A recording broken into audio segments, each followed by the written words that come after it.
Our first presenter this morning is Dr. Bruce Grayson. Dr. Bruce Grayson, this is a first visit to India, and for the past 3 decades, his research is focused on near-death experiences.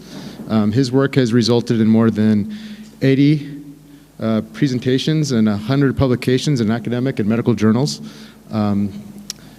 He is the Chester Carlson Professor of Psychiatry and Neurobehavioral Studies and the Director of the Division of Perceptual Studies at the University of Virginia. And he's also a Distinguished Life Fellow of the American Psychiatric Association. So please, everybody welcome Dr. Bruce Grayson.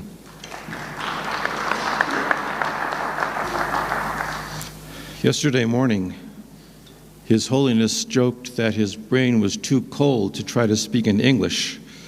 I feel the same way today. Yes.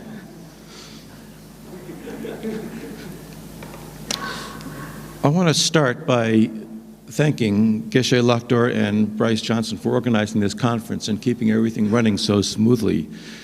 I also want to thank Karma and Palden and all the many other people who have been working behind the scenes to take care of us, providing us with everything from excellent translations to warm tea. Yesterday, we focused on some very, very big questions. Is there consciousness in other galaxies? What was the origin of consciousness? What is it like to be a bat or an octopus or a tree? This morning, I want to shift the focus to an easier question. What is it like to be a human being? Most Western scientists assume that consciousness is produced in some way by the brain. There is, of course, a lot of evidence for that position. There is common sense evidence from our everyday lives. When you drink too much alcohol, or when you get knocked hard on your head, you don't think very clearly. We also have more sophisticated evidence from science of the link between the brain and consciousness. We can measure electrical activity in the brain during certain kinds of mental tasks and identify correlations between different areas of the brain and different activities. We can stimulate parts of the brain and record what experiences result. And we can remove parts of the brain and observe the effects on behavior. All of this evidence suggests that the brain is indeed involved in thinking, perception, and memory. But it does not necessarily suggest that the brain causes those thoughts, perceptions, and memories. As you are listening to me speak, there is electrical activity in the temporal lobe of your brain in an area called Brodmann's area. But does that electrical activity in your brain suggest that your temporal lobe is producing the sound of my voice? Not at all. All of the studies showing brain areas associated with different mental functions show only correlations, not causation. They are entirely consistent with the idea that thoughts, perceptions, and memories could take place in a consciousness somewhere separate from the brain, but are then received and processed by specific areas in the brain. It's much like a telephone or a radio or a television. The signal, the message, is created somewhere else, but your cell phone is necessary to receive and process the message. If we were to measure the electrical activity inside your cell phone, or electrically excite certain parts of it, or remove certain vital parts of your cell phone, we could show that certain parts of the phone were involved in your hearing the phone message. But we would not be proving that the message originated within your cell phone, any more than we can prove that our thoughts originate within our brains. Western science is largely reductionistic. That is, it breaks everything down to its component parts, which are much easier to study than the whole. But as Chris Impey said yesterday, the component parts sometimes do not act like the whole. The brain is composed of millions of nerve cells or neurons. But a single neuron, as Chris told us, cannot formulate a thought. A single neuron cannot feel angry or cold. It seems that brains, we think, can think and feel, but brain cells can't. We don't know how many neurons you need in order for them to collectively formulate a thought. And we don't know how that collection of neurons can think when a single neuron can't. As Chris said yesterday, scientists get around this problem by saying that consciousness is an emergent property of brains, a property that emerges when a large enough mass of brain cells get together. What does that mean? We have no idea what that means. Saying that something is an emergent property is a way of saying that it is a mystery that we can't explain. There is, in fact, no known mechanism by which physical processes in the brain or anywhere else can produce non-physical things like thoughts, perceptions, and memories. The materialistic understanding of the world fails to deal with just how an electrical impulse or a chemical trigger in the brain can produce a thought or a feeling, or indeed anything that the mind does.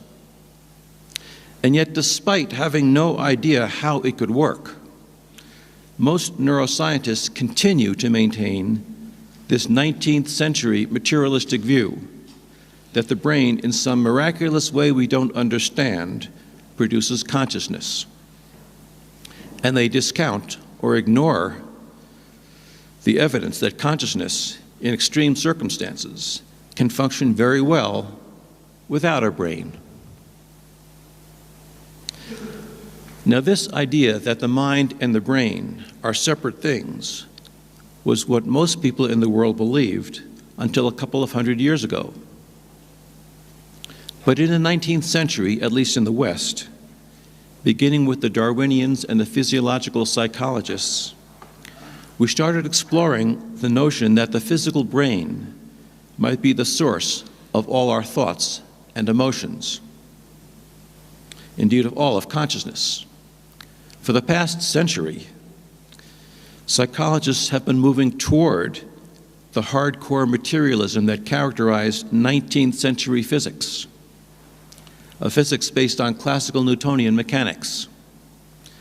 They've been attempting to show that consciousness is nothing more than the working of the physical brain.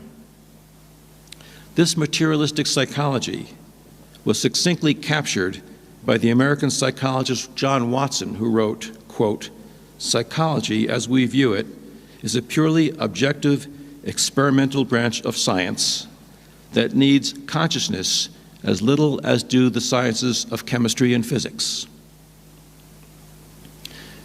It is ironic that while Watson was linking psychology to classical Newtonian physics, physicists, faced with overwhelming experimental evidence, were already moving away from that materialistic view of the universe to a quantum physics that could not be formulated without reference to consciousness playing an independent role in the universe. As Harold Morowitz, a molecular biophysicist at Yale University, wrote, quote, "It is as if the two disciplines, psychology and physics, were on fast-moving trains going in opposite directions and not noticing what is happening across the tracks."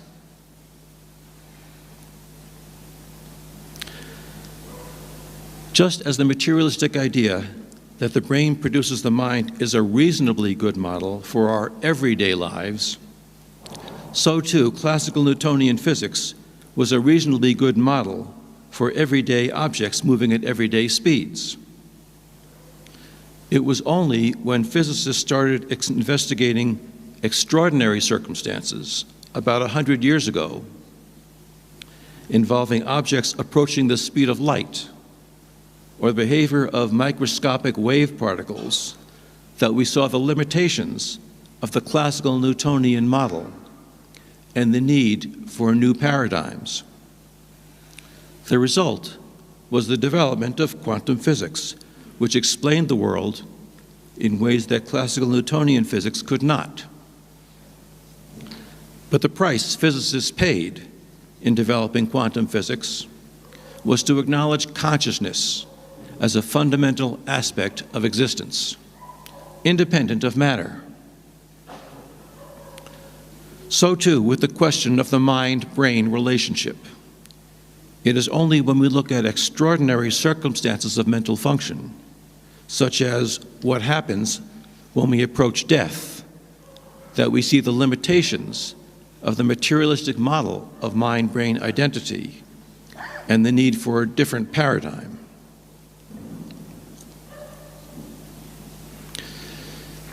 Geshe Choden said yesterday that, according to Buddhist teaching, consciousness can sustain itself without a brain, or indeed without any other physical form. 19th century reductionistic science viewed consciousness as an emergent property that evolved with complex brains. But just as quantum physics now views consciousness as an irreducible component in the universe, so too scientific research in the past century has explored human experiences that suggest consciousness can function without a brain. The evidence that I'm going to discuss this morning is derived entirely from scientific research. But I do not want to give you the impression that this evidence is widely accepted by Western scientists. In fact, most Western scientists are completely unaware that this evidence even exists. What then are these data that challenge the materialistic conception that consciousness is produced entirely by the brain? This is the University of Virginia, where I work. For the past half century, the University of Virginia has had a research division dedicated solely to the scientific investigation of these human experiences that challenge the materialistic philosophy that brain and mind are the same, and suggest instead that the mainstream ideas about the relationship between matter and consciousness are incomplete. In the mid-1960s, Chester Carlson, a wealthy American inventor who invented the first photocopying machine, which he called the Xerox machine, started giving away his fortune. He told his wife that his one remaining ambition in life was to die a poor man. His wife introduced him to Buddhism, and he went on to fund several Buddhist centers in New York, including the Rochester Zen Center, led by Philip Kapleau, and the Dai Bosatsu Zendo Kangoji Zen Monastery, led by Edo Tai Shimano. For his good works, Chester Carlson was given the Dharma name Daitokuin Zenshin Carlson Koji. But Carlson was also a scientist, trained as a physicist, and he wanted to support a bridge between Buddhism and Western science. He had heard about very young children in India who appeared to remember their past lives, and he searched for a Western neuroscientist who was interested in investigating these children. He found an eager disciple in Ian Stevenson, the chairman of the Department of Psychiatry at the University of Virginia. Carlson donated to the university the funds to establish our research division. And with Carlson's financial and moral support, Professor Stevenson resigned as chairman of the department to devote himself full-time to the scientific study of these children who seemed to recall past lives and to other human experiences that suggest that consciousness may at times function without the use of a physical brain. As it happened, shortly thereafter, His Holiness, the Dalai Lama, began periodic visits to the University of Virginia to visit Jeffrey Hopkins, a professor of Tibetan Buddhist studies, who served as His Holiness's chief translator in English until 1989. In this photo, you can see Professor Hopkins, Professor Stevenson, and His Holiness at the University of Virginia in 1979. I had worked with Professor Stevenson since the early 1970s, when I was training to be a psychiatrist at the University of Virginia. Under his mentorship, I studied a variety of human experiences that suggested consciousness functioning separate from the brain. But I focused primarily on near-death experiences, the complex experiences that some people have on the threshold of death, when the brain is shutting down. 10 years ago, Professor Stevenson retired, and I succeeded him as director of our research division. So what are these experiences that challenge the prevailing materialistic paradigm that consciousness cannot exist without a functioning brain? There are 4 lines of evidence that I wish to discuss with you this morning. These are, first, the unexplained recovery of consciousness among people who have been unconscious for prolonged periods of time in the moments or days before their death. Second, the complex consciousness among people who have minimal brain tissue. Third, surprisingly complex consciousness in near-death experiences when the brain is not functioning or functioning at a greatly diminished level. And finally, young children who recall accurate details of a past life. The first challenging phenomenon I want to discuss is the surprising recovery on the deathbed of mental functions that had long been lost. This unexpected return of mental clarity and memory shortly before death in patients suffering from severe neurologic or psychiatric disorders has been reported in the Western medical literature over the past 250 years, but has received little attention.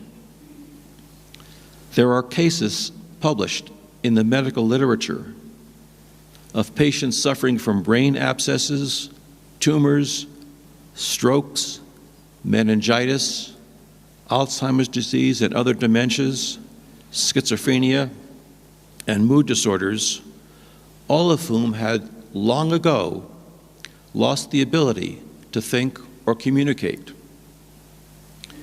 In many of these patients, there was evidence from brain scans or from autopsies that their brains had deteriorated to an irreversible degree.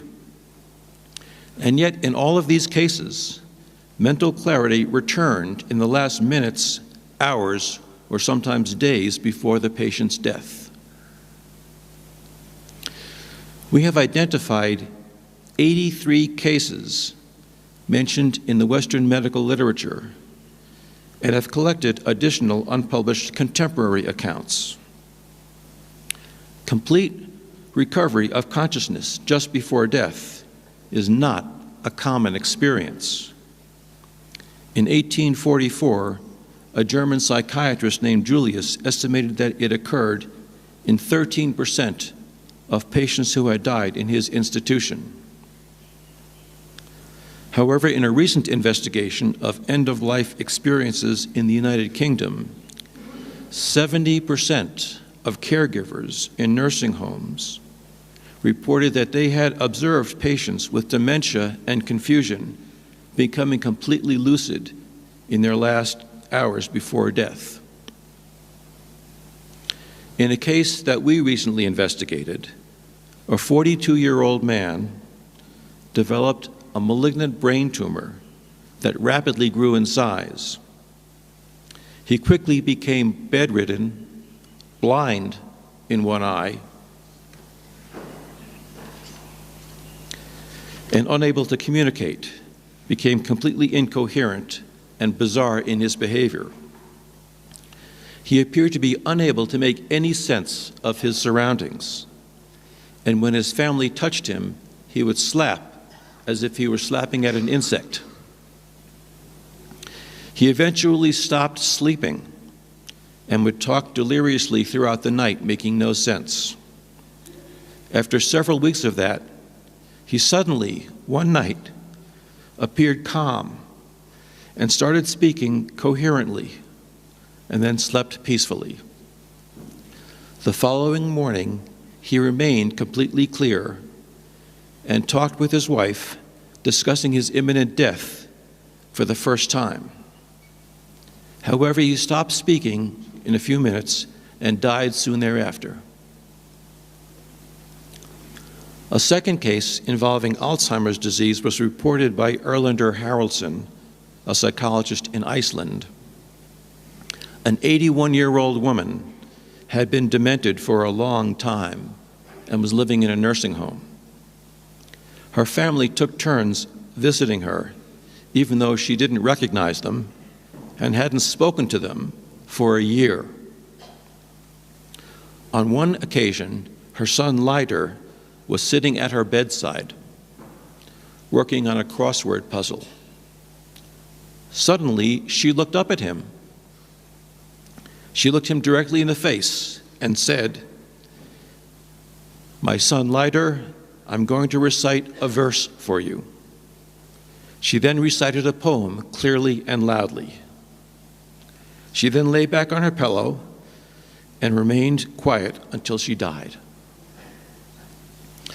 There is no known physiological mechanism for this phenomenon. It is indeed rare, but the fact that it happens at all has no explanation in terms of how the brain functions.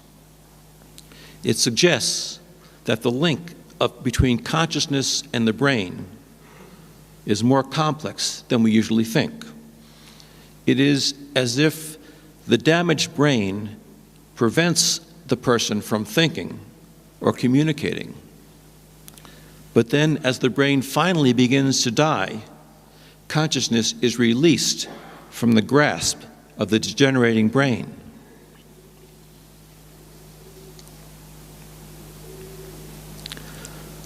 Another challenging phenomenon is the presence of normal or even high intelligence in people who have very little brain tissue.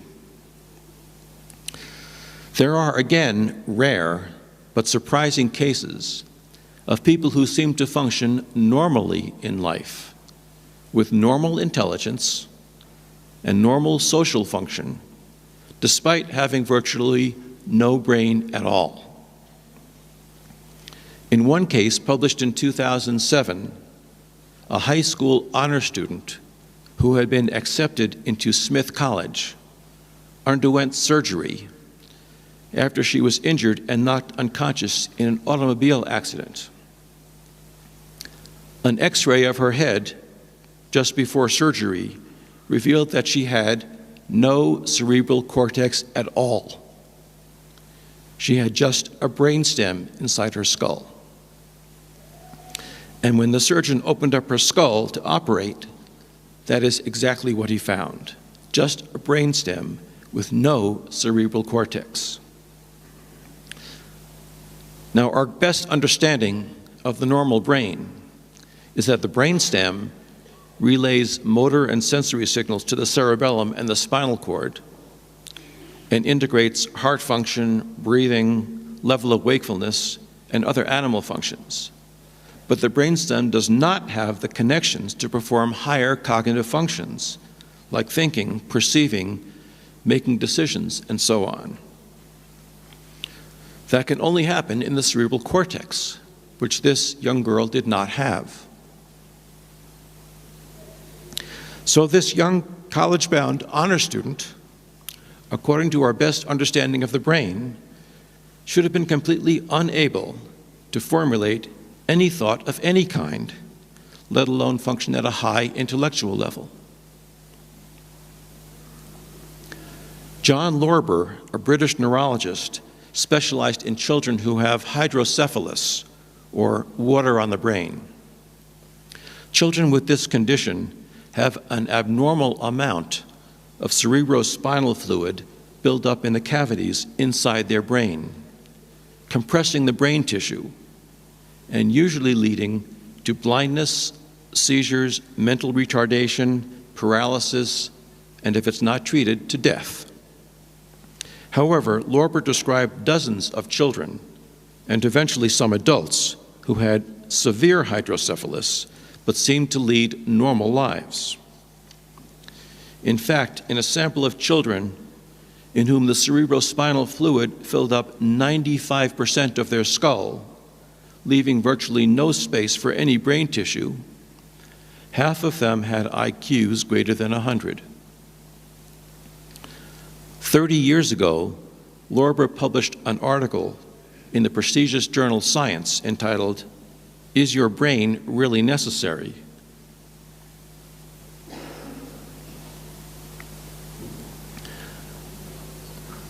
The brain scan on the left of this slide is a normal brain. The gray area is the cerebral cortex, the part of the brain that thinks. And the black area in the very center is the cerebrospinal fluid in the central cavity.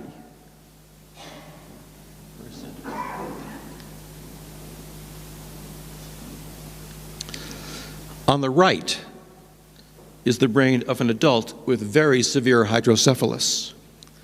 The vast majority of his head is filled with cerebrospinal fluid, with only a very thin ridge of brain tissue pressed against the skull. Hardly enough to allow this person to live, let alone function normally, according to modern medical neuroscience. However, this particular brain scan of the person with hydrocephalus was actually from a graduate student in mathematics at Cambridge University with an IQ of 126.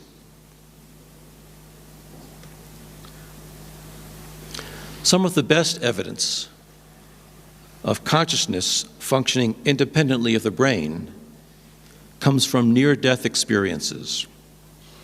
Profound experiences that some people report when they have been on the threshold of death. Of course, there was a Tibetan tradition of people called Dalogs who have returned from death to describe what they've experienced. Their experiences are in some ways similar to the near-death experiences that I am talking about. But the typical Dalogs leave their body for many days rather than just a few minutes, and their experiences usually include extensive travel to a realm beyond death. The near-death experiences that I am talking about are very brief accounts of people who have been clinically dead, but are then resuscitated or revived spontaneously after a brief interval with memories of what they experienced during that period. They typically report exceptional mental clarity, vivid sensory imagery, a clear memory of the experience, and an experience that is more real than their everyday life. All of this occurring under conditions of drastically altered brain function, under which the materialistic model would say that consciousness is impossible.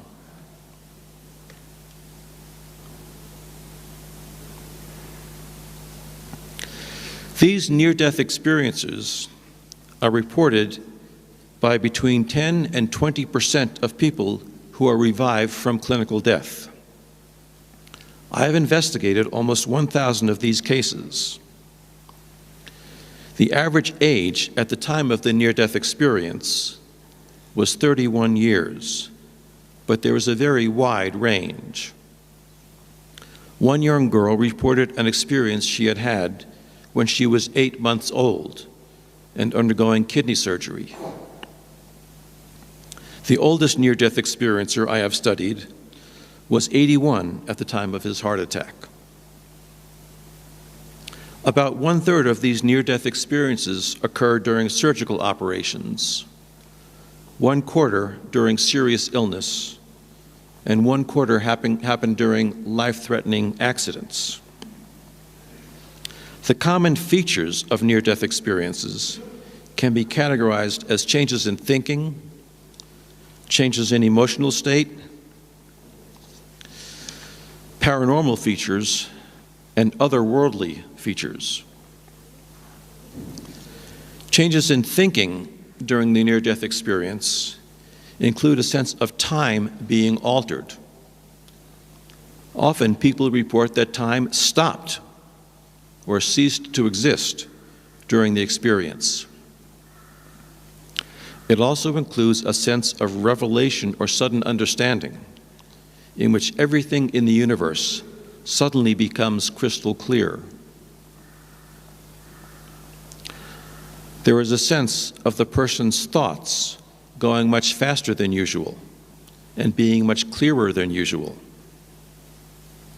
And finally, there was a life review or panoramic memory in which the person's entire life seems to flash before them.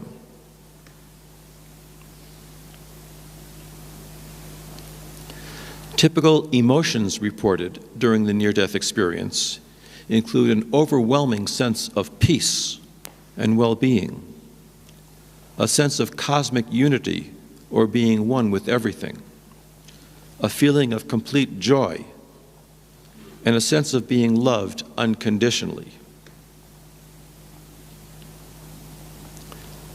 The paranormal features often reported in near-death experiences include a sense of leaving the physical body, sometimes called an out-of-body experience. An experience of the person's physical senses, such as vision and hearing, becoming more vivid than ever before. Sometimes people report seeing colors and hearing sounds that do not exist in this life. And a sense of extrasensory perception, knowing things beyond the range of the physical senses, such as things that are happening at a remote location. And finally, visions of the future. Finally, many people report that in their near-death experiences, they entered some other unearthly world or realm of existence. Many report that they came to a border they could not cross, or a point of no return, that if they had crossed, they would not be allowed to return to life. Many report encountering some kind of mystical or divine being,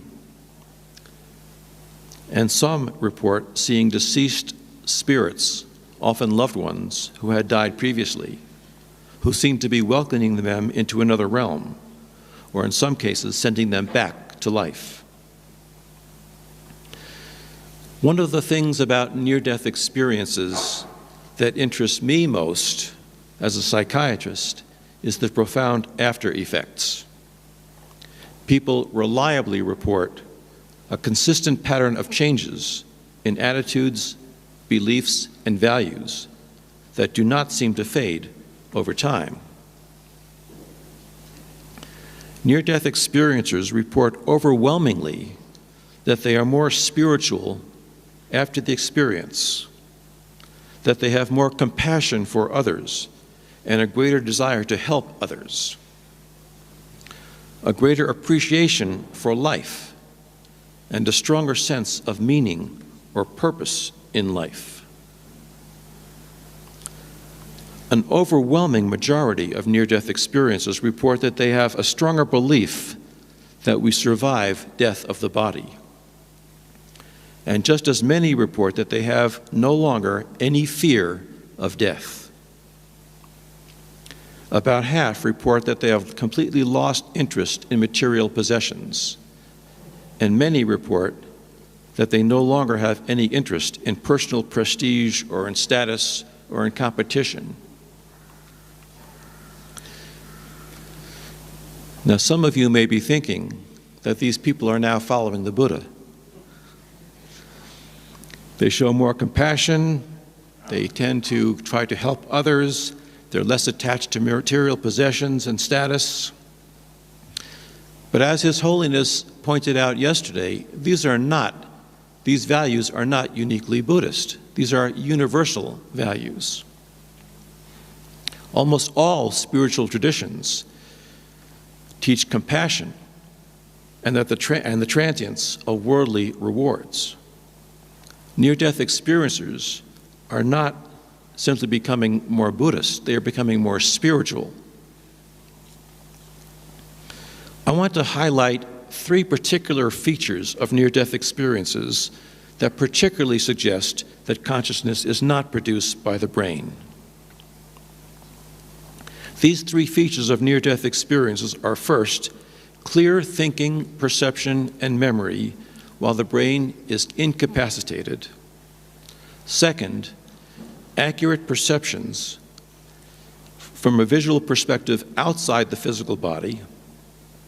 And third, encounters with deceased persons who convey accurate information that no one else could have known, including, in some cases, encounters with deceased persons who were not known at the time to have died, or were not known by the experiencer at all. Perhaps the most important of these features, simply because it is the most common, is the first.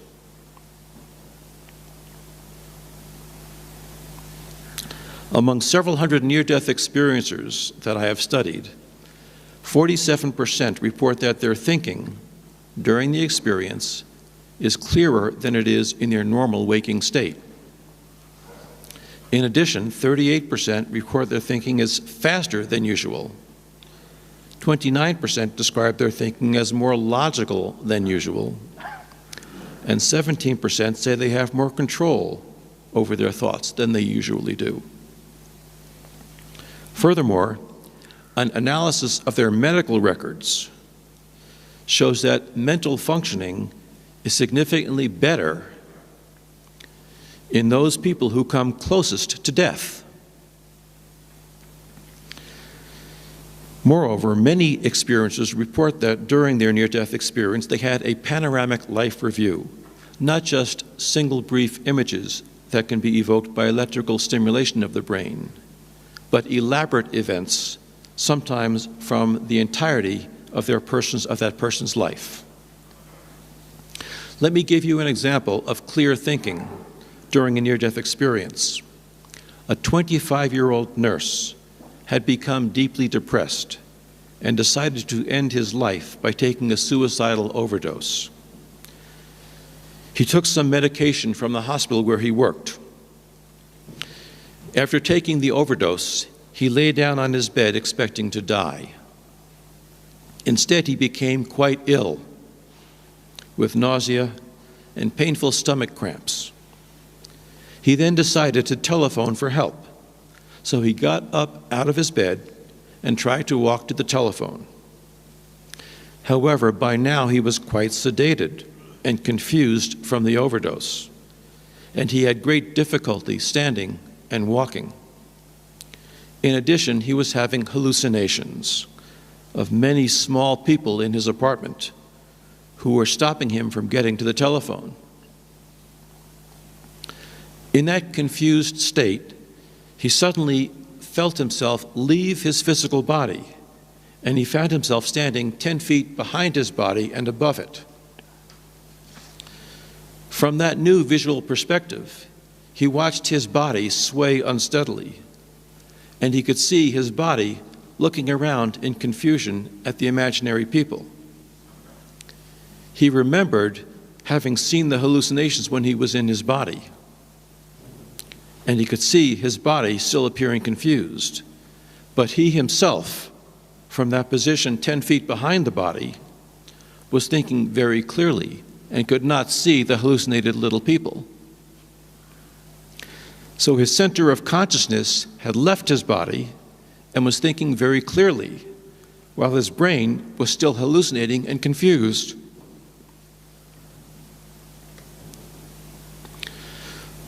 Another important feature that challenges the materialistic model of consciousness and the brain is being out of the body and accurately perceiving things that one could not see normally.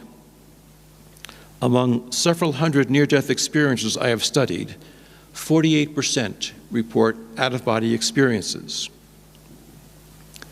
In 1982, the American cardiologist Michael Sabom published a study in which he asked near-death experiencers who had reported leaving their bodies during cardiopulmonary resuscitation to describe in detail what they had seen. He also asked a matched group of seasoned cardiac patients to imagine watching their resuscitations and to try to describe it from a third-person perspective. 80% of the matched group who did not have near-death experiences made major errors in their descriptions. None of the near-death experiencers made any errors, and 19% of them described specific idiosyncratic and unexpected events that happened during their resuscitation. A few years ago, the Welsh intensive care nurse Penny Sartori published a 5-year study in which she replicated these same findings. She found that all the near-death experiencers who claimed to have left their bodies described accurate resuscitation scenarios, whereas all of the cardiac arrest survivors who did not have near-death experiencers gave incorrect descriptions of the equipment and the procedures. The American psychologist Kenneth Ring reported a study of 31 blind near-death experiencers, many of them blind from birth, who were able to describe the scene around them while they were out of their bodies, in some cases even including accurate descriptions of the colors of some objects.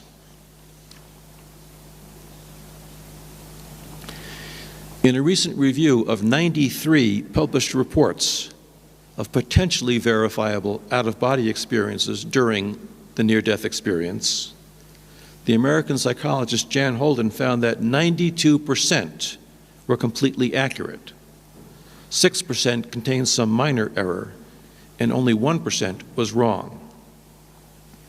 Even in cases in which the out-of-body perceptions were reported to an independent witness before they were verified, the numbers were greater than 90% accurate. If you asked all of us what we saw here yesterday, I don't think we could be more than 90% accurate. Let me give you an example of an accurate out-of-body perception. A 56-year-old van driver had an acute heart arrhythmia due to blockage of his coronary artery, and he underwent emergency coronary bypass operation.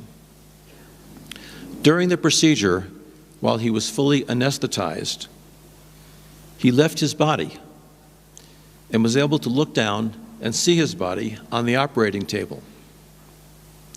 To his surprise, he also saw the surgeon standing by the operating table, appearing to flap his wings as if he were trying to fly. That's not something that you would have expected a surgeon to be doing. The day after the operation, he asked the surgeon why he had been flapping his arms during the procedure. The surgeon seemed very embarrassed, and he angrily asked the patient who had told him about that. The patient responded that no one had told him, that he had seen it himself from above during the operation. When he eventually got over his embarrassment, the surgeon explained that he was watching his assistants perform the operation and that he was supervising them. In order to ensure that his hands, which were in sterilized gloves, did not touch anything that was contaminated, he put them somewhere he knew they wouldn't touch anything, flat against his chest. And he instructed his assistants in the operation by motioning with his elbows of where to cut, looking like he was trying to fly.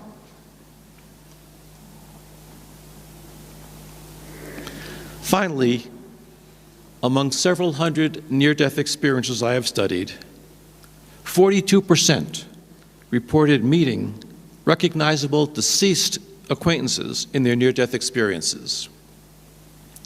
These encounters were more likely to be reported the closer the person has come to death. In 33% of these cases, the person was not someone that the experiencer wanted to see or expected to see, but was instead someone else, someone they didn't necessarily want to see. That would be surprising if these visions were hallucinations that were caused by someone's expectations and wishful thinking. Most impressively, some of these deceased persons seen during the near-death experience were people who were not known to be dead at the time.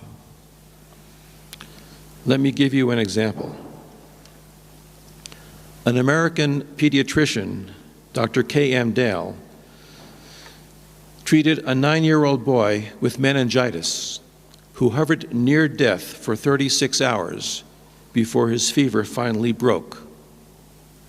During those 36 hours, he was surrounded by his anxious parents, who never left his hospital bed during that vigil.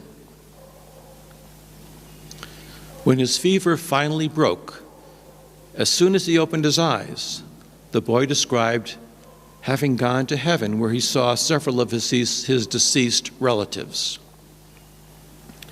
And then he added that he had also seen his sister Teresa, who told him that he had to go back to his body.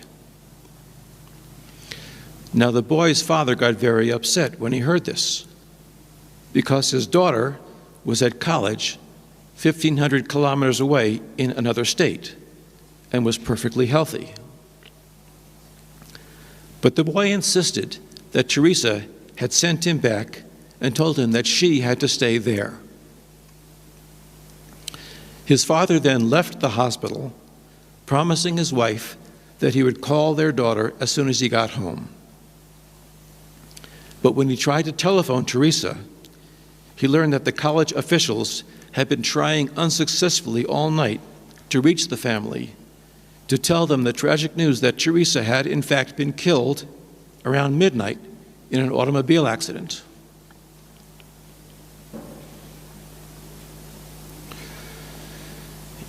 Even more impressively, sometimes the deceased person seen in the near-death experience was someone the experiencer had not known even existed.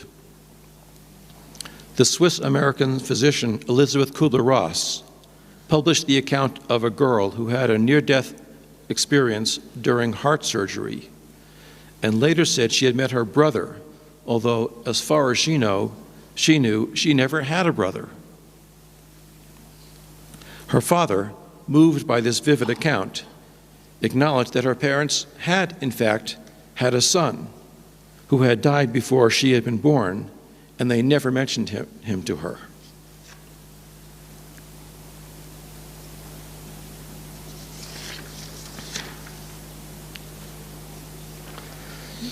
Now, of course, if consciousness is produced by the brain, then when the brain dies, consciousness ends. It cannot continue into another incarnation. So if some of us do remember our past lives, then those memories cannot reside solely in the brain. The final phenomenon I want to discuss with you are these cases that my mentor Ian Stevenson investigated of very young children who claim to remember their past lives. The majority of these children live in societies that have some cultural belief in rebirth, and a great many of those live here in India.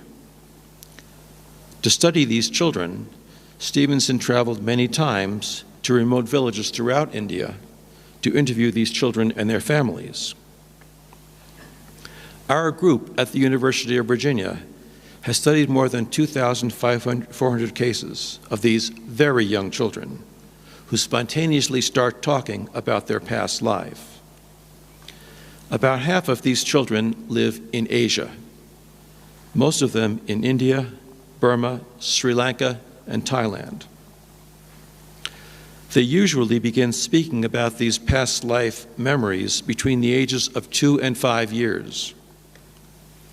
And in most cases, those memories tend to fade between the ages of 6 and 9 years. The child gives enough detailed information that we can identify the past life in 60% of these cases.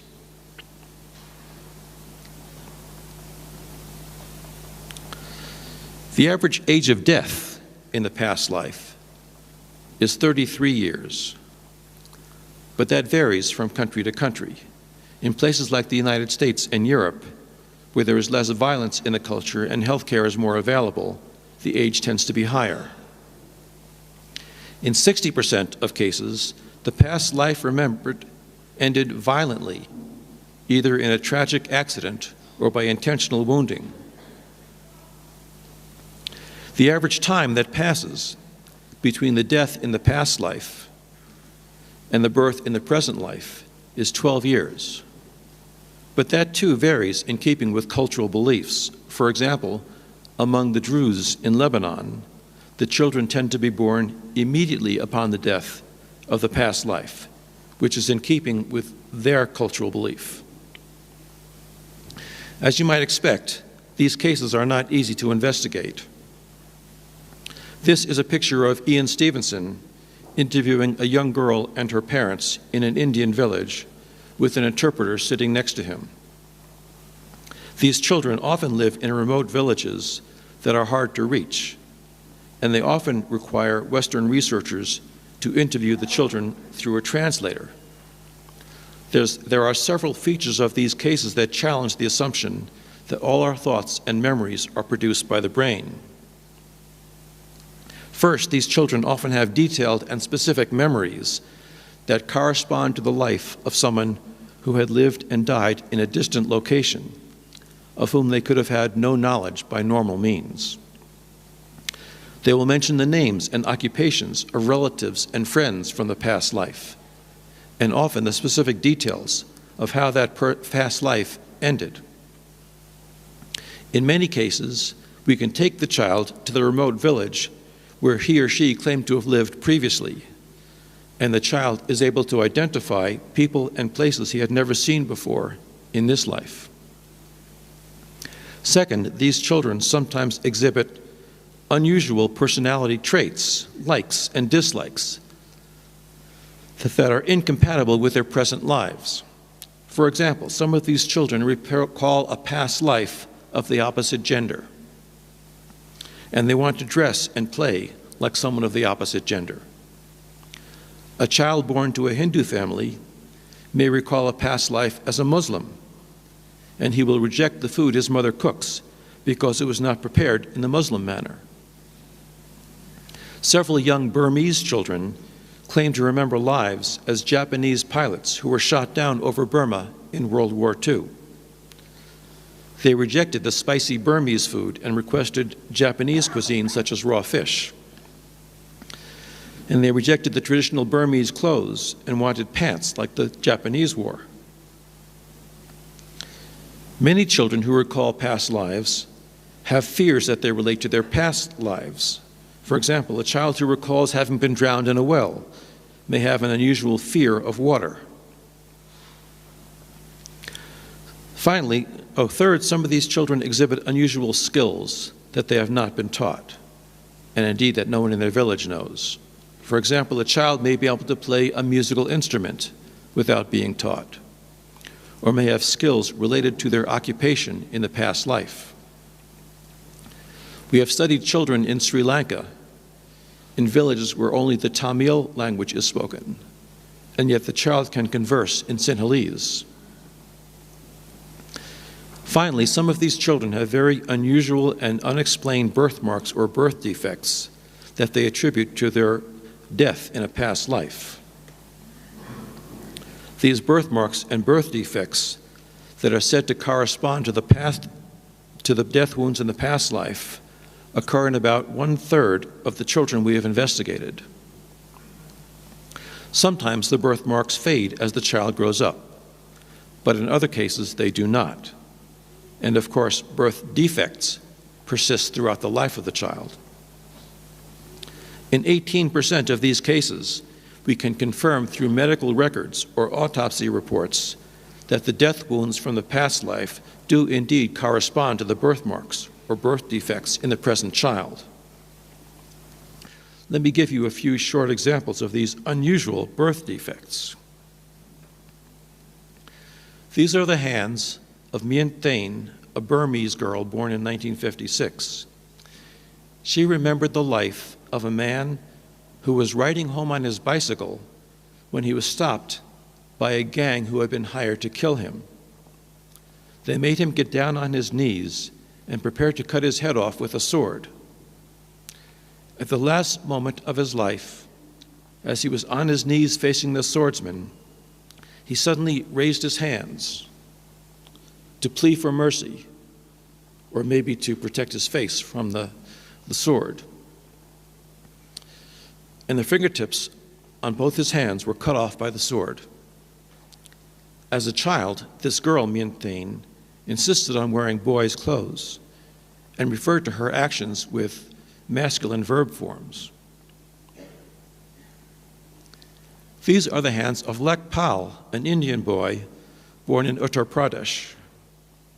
He remembered the life of another boy named Hukum Singh, who lived in a distant village, who, when he was only 3 years old, got his right hand caught in an automatic fodder chopping machine, and he lost fingers of just that one hand. When Lek Pal was eventually taken to the village where Hukum Singh had lived in the past life, he identified the correct location where the accident had taken place, and he also correctly identified the man who was operating the fodder chopper machine when the 3-year-old Hukum Singh had caught his fingers in. This is the back head of a little girl named Jacinta Agbo, born in Nigeria. She was born with this unexplained 3-centimeter wide birthmark that goes completely around her head. There is no physiological mechanism that can explain a birthmark of this type. She remembered the life of a man who had been hit on the head with a club during a quarrel 10 years before she was born. And the man had surgery to drain the blood from his head and reconstruct the broken skull bones. This photo was taken when she was 2 years old. When we interviewed her several years later, she showed definite masculine traits and habits. Although many of the strongest cases of children who remember past lives come from cultures where there is a belief in rebirth, we also have some very impressive cases from Christian families in the United States in which there is no prior knowledge of rebirth and certainly no interest or belief in it. This is a 2-year-old boy named James Leininger, who was born in Louisiana, who seemed to remember being shot down over the Pacific Ocean in World War II nearly 60 years earlier. The boy would often play with airplanes and wake up screaming from nightmares about being trapped in an airplane that was on fire.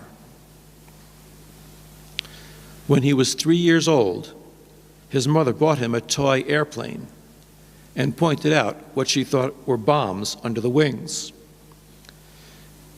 But little James corrected her, saying that those weren't bombs, they were drop tanks, something she had never heard of. He eventually gave many more details of his past life, saying that he flew an airplane called a Corsair that used to get flat tires frequently, something that military historians confirm is often true of Corsairs. He also gave the name of the aircraft carrier he flew from as the Natoma, and he said that he was killed flying over Iwo Jima, and that his best friend was another pilot named Jack Larson. Now, little James's father was a policeman and a devout Christian, a Baptist, who was quite opposed to the idea of rebirth. He researched this story, trying to discredit it. Instead, he found that there was an aircraft carrier called the Natoma Bay at the Battle of Iwo Jima in 1945, and that only one American pilot was shot down in that battle, a man named James Houston, when his Corsair airplane was shot down and caught on fire. This is the 21-year-old James Houston in his Corsair airplane shortly before the Battle of Iwo Jima. Little boy James Leininger's parents tried to find this pilot's family. They eventually found his sister, who lived in California nearly 3,000 miles away. And here's a little boy with the person he claimed to be his sister in the past life. She confirmed that her dead brother, James Houston, did have a friend named Jack Larson. And the little boy spontaneously identified several objects in her home that had belonged to her dead brother. She is convinced that this little boy is indeed the rebirth of her brother. So in summary, there is abundant evidence from life and from scientific research that the brain, under extraordinary circumstances, seems to come unlinked from consciousness. And consciousness can, in fact, function better without the mediation of the physical brain. Again, I want to say that this evidence is not accepted by most American scientists. In fact, is not known by most American scientists. Nevertheless, it is there, and it is reliable and reproducible evidence. We have cases of people whose brain have been deteriorating for years who suddenly think clearly on their deathbeds. We have people who function normally, sometimes with high intelligence, who have virtually no brain tissue. We have people who during near-death experiences, think more clearly than ever when their brains are not functioning. And we have very young children who can barely speak, who talk about their past lives with accurate details. These phenomena, all well investigated by modern scientific methodologies and building upon decades or centuries of prior research, strongly suggest that under extraordinary circumstances, consciousness can be produced and can function without the intercession of a physical brain. Thank you.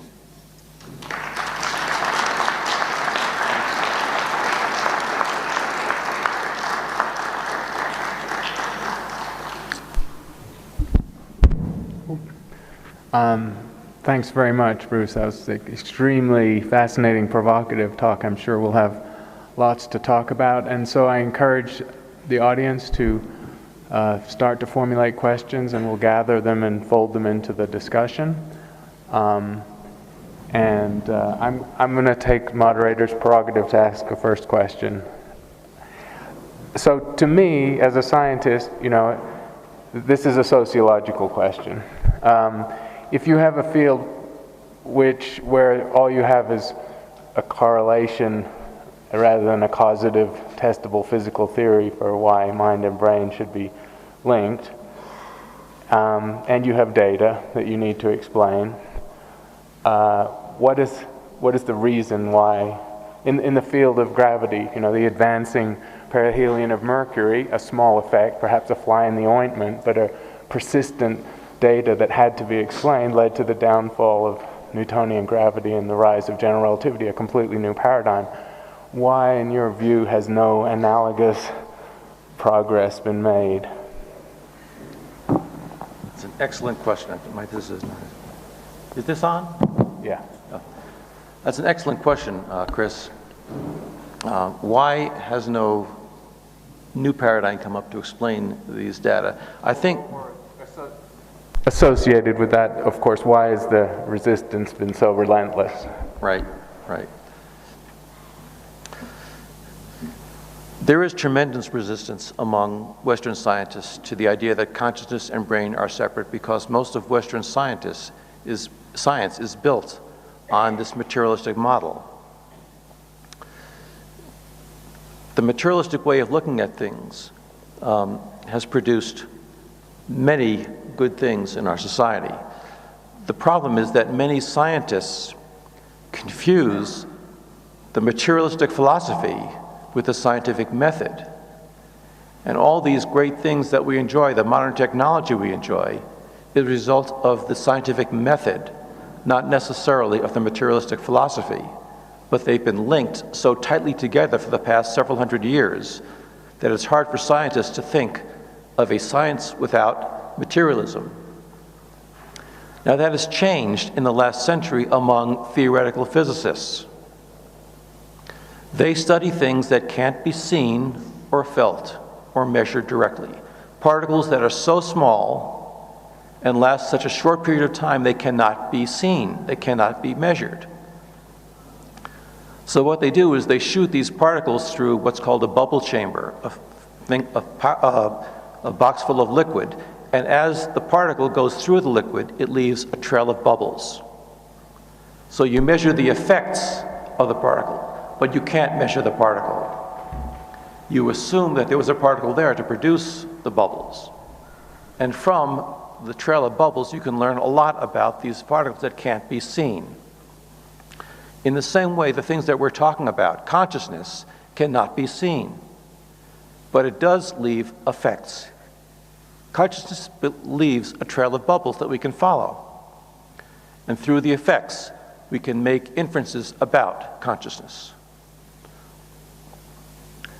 The reason we don't have a good model to rival materialism is that I think the question is too complicated. We'll get there eventually, but I think, as His Holiness said yesterday, Western science is geared towards studying physical phenomena. It has not even thought about how to approach mental phenomena. And maybe when we combine the 2,000-year-old tradition of meditation and introspection, we will find some way of merging science and consciousness research. Thank you. I'd like to encourage the geshes if they have any questions at this point. Okay.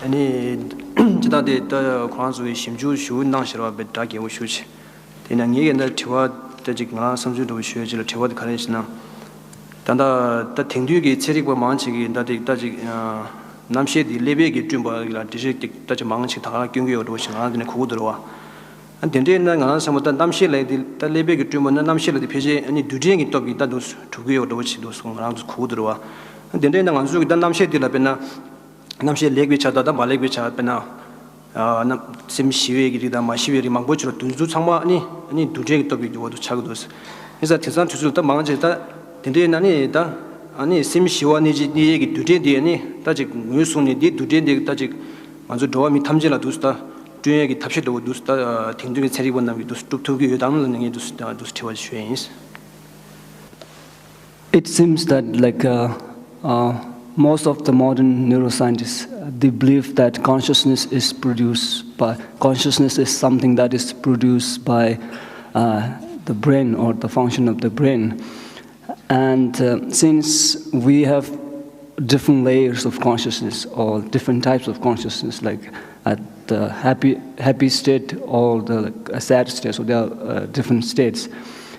And can we recognize a different physical entity or a physical particle that is responsible for different mental states? And if that is the case, then is there any way that we can produce these respective physical entities which is responsible for different mental states like happiness? I think the problem comes in saying that these physical entities are responsible for the states or are causing the states. We can find some physical phenomena that are associated with those states, but they are not necessarily causing them. For example, when people are severely depressed, there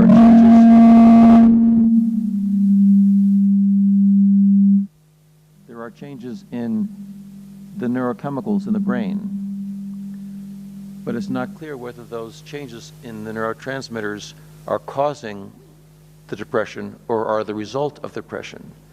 They're what we call biological markers, so we can associate the mental state with the biological changes, but we can't say which one is cause and which one is effect. I'd like to go to some very good questions from the audience. Let me pick one here.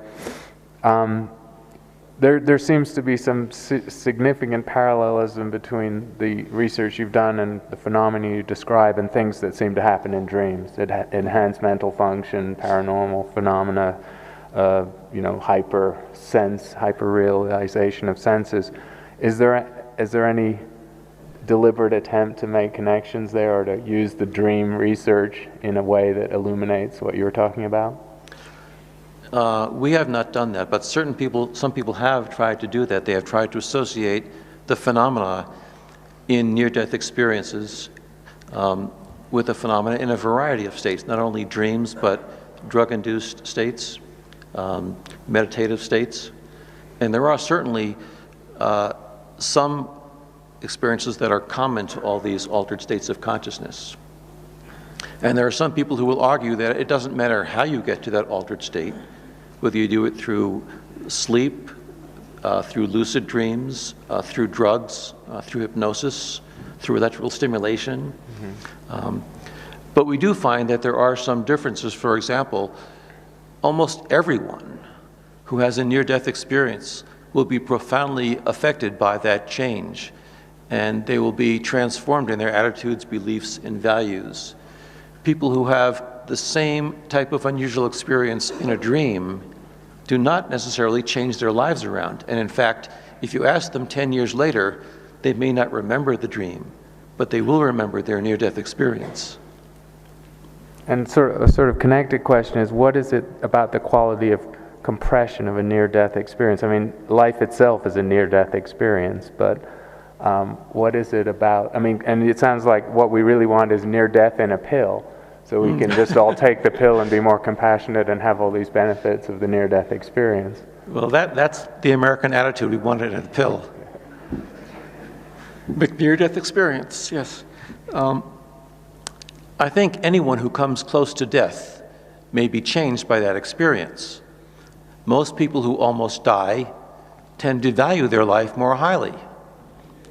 But there are many differences between just coming close to death and doing that and having a near-death experience. For example, if you just come close to death but do not have a near-death experience, you usually become more frightened of dying and you become much more cautious. If the doctor tells you to stop drinking, you will stop drinking.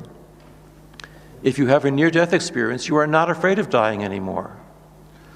And paradoxically, that makes you not afraid of living to the fullest. You take more risks. You become much more joyful in your life. That also makes you a lousy patient, because if the doctor tells you to stop drinking, you won't stop drinking because you're not afraid of dying. Any questions from our guests again, I'm sure.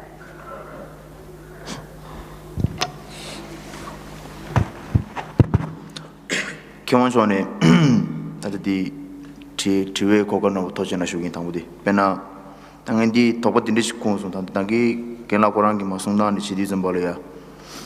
안주 배나 딱 견라고랑기다 망부질 제번랑 차샤 이네다 디나로니 당안주 체리보다 남바스 여치 먹어지 지용기 돈이 배나다 안주 레버랑기 남시 좀 바켈레네다 말레네다 강다리 이네 배나 안주 남시 세드나 셈세디 모스 르불라 페뉴 딩기 어디 세부시라리스다 안주 다 겨왕아지 켈레메 계좌 가이면 뭐지 체 다가랑 게 나로 인디 인디 좀 발라 다 페나 뭐캄 리베 아니 지 람루 기토네 사르도 기토네 페나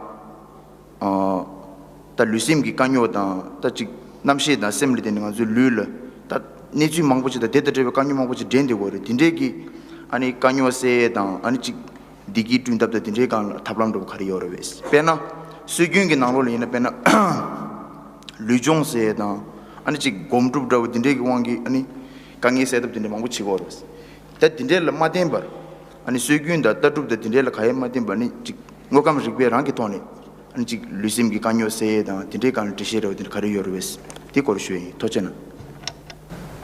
First of all, I would like to thank you for the presentation and also thank you for the for giving opportunity to ask this question.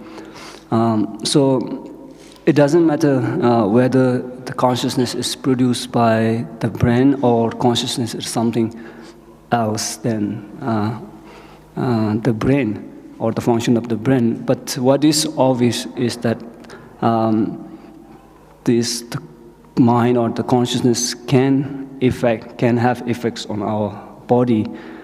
And in contemplative traditions, we have methods to deal with mind and brain problems and reduce using mind and for reducing physical discomforts. So other than contemplative traditions from the scientific point of view or from scientific methods, what kind of scientific methods we should adopt to solve these mind-body problems or reduce physical discomforts? Oh, that's an excellent question. I'm hoping that we'll get the answer in this conference. I think most Westerners are aware that there is a long tradition of consciousness research in Eastern cultures that they know nothing about. And they've been reluctant to learn more about it because they are so wedded to their way of thinking. And I understand that consciousness does have strong effects on the body and on health. The problem with getting Western medicine interested in that is there's no profit in consciousness. If you produce a pill or a procedure or a device to affect the body, you can make a lot of money in it. And you can make a lot of money doing research into it. But if you're talking about a contemplative discipline, you don't make much profit. So we are fighting an uphill battle with trying to get the attention of people who fund research to look into this question. But I think it is a place where Western medicine has to go, and that is increasingly becoming popular among the fringes of Western medicine. And I think it's only a matter of time before people see the power of some of the meditative techniques.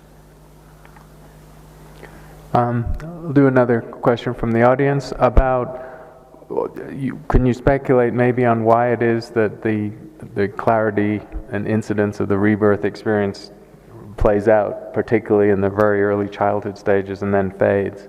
Or is there anything, if it's a universal, if it's a general phenomena, is there anything special about the instances that are found about those people? Yeah.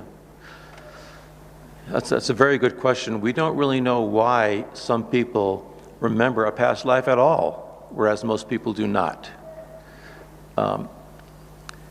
If you assume, as Buddhists do, that everybody is reborn, then obviously the normal procedure is to forget your past lives because most of us do not remember. So why do a few people remember? Is it something that has gone wrong that lets them remember? They don't seem to have any advantage. It does not seem to be that people who are particularly virtuous remember their past life. The few cases we have suggest that a strong attachment to the past life is one factor. For example, people who were killed prematurely or violently tend to remember their past lives. 70% of cases in some culture ended the past life in a violent manner. Also, some people who have some other strong attachment to the past life, for example, people who were monks in the past life and see themselves in a non-spiritual home, may remember the past life as a monk. The children tend to remember it at very early ages, age 2, 3, often when they're in some altered state, when they're sleepy, when they're being given a bath, when they're not engaged in normal activities. And then they will start to remember these things. And they come up sporadically, the memories come up sporadically during the day. As the child gets to be the age to go to school and gets more involved in this life, they tend to forget the past life. And by the time they are 6, 8, 9 years old, they tend to forget. Now, we have done some psychological testing with these children in Sri Lanka, in Lebanon, and in the United States. And if you test these children when they are 2, 3, 4, 5 years old, they have higher IQs than their peers. They have much better verbal skills than their peers. You would think that would make them more successful in life, but it does not continue. If you test them again when they are teenagers, when they are forgotten, they are just like everybody else. They have lost that advantage. We don't know why they remember at all, and we don't know why they don't continue to remember. Now, there are some cases, very few cases, where we have identified the family the child claimed to have been in the past life, and the family has accepted the child and continued to see the child year after year. And in those cases, the memories may persist because of the continued contact with the past family. But those are unusual. A postscript question on this from the panel is, what is your personal view on rebirth? What is my personal view of rebirth? Many of the cases that we have are unexplainable in terms of Western medicine, but they're also unexplainable in the terms of the reincarnation hypothesis. Sometimes you will see two children who seem to remember the same past life. Sometimes you will see a child who remembers the past life of someone who died when the child was 6 months old. So the two lives overlapped. So it is not a clear model that we can follow. When I talk to near-death experiencers, they always say, when they start out explaining their experience, they say, first, words cannot explain my experience. I cannot describe it for you. And then I say, that's great, tell me all about it. So we force them to tell us what they experienced, and we know that they're not telling us what they experienced. They're putting it into words, things that don't fit into words. And I think the same is true of these rebirth memories. What actually happens is something that our brains cannot understand. So the models that we come up with do not really approach the reality. So if you ask me what I believe, I say that what happens after death is something that I can't possibly understand while I'm in this brain. I'd like to thank Bruce and the panel to an extraordinary session, actually. Thank you.